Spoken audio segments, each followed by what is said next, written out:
Now, the big question is why is he doing this? If we take it at face value and we say that Jon Jones is serious, okay, what has changed? I don't think that in 2 weeks' time, all the fan backlash, because there's a lot of people that support him. And of course, he just shared a post from the UFC.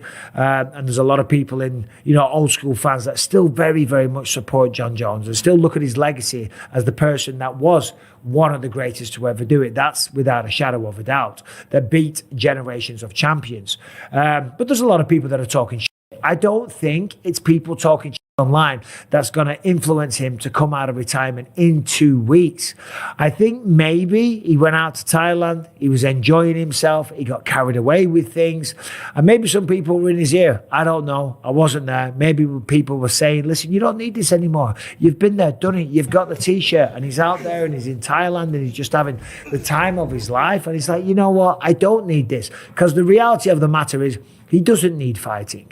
Jon Jones has made way more out of fighting than I ever did. A lot of fighters out there have made more money than me. But I did pretty good, and I live a good life. And when I was fighting, I never realized that there could be a life outside of fighting, after fighting. And maybe Jon Jones was talking about that. People were getting in his ear and just painting this beautiful life and telling him about all the money he's got and the money that he's going to have coming in from the lawsuit. And of course, he had the trouble with the lady in the car that was half naked from the waist down and potentially running down a leg or whatever. We don't know. She had a bathroom emergency or something sexual. We don't know. We talked about that at the time, right? All that stuff going on, all the distractions, being out in Thailand, maybe partying, waking up hungover and thought, you know what?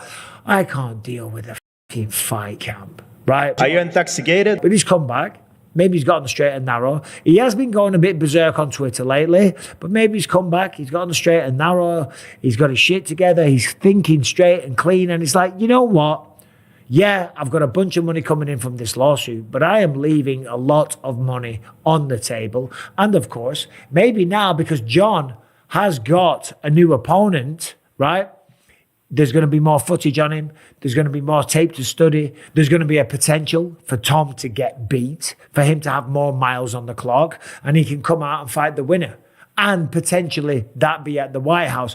I think it'd be very short-sighted if it was just him fighting at the White House. I don't think that's enough. Given how he speaks about his career and how much he treasures it, I don't think a location, all jokes aside, I don't think a location like the White House or anywhere on planet Earth is going to be enough to influence his decision. I think it's something much deeper. I think it's him just kind of realizing and coming back and being around his team and thinking, you know what? I've still got something to give. I've still got something to prove to the world. I have still got to show Tom Aspinall that I can beat him. And he's not just going to show Tom. He's going to show the entire MMA community, fan base, UFC, MMA, fight fans all over the world. Because it does look like you walked away and ducked Tom Aspinall. It's as simple as that. That is what most people are thinking. Yeah, there's a lot of people giving him the benefit of the doubt, but there's a lot of people thinking he avoided the first true test at heavyweight. Somebody with well-rounded skills, with knockout power, that is younger, that is bigger, that is faster, that is agile, that can wrestle and knows jiu-jitsu, that can do it all. The first time you came up against somebody like that, you walked away from the sport. That's not a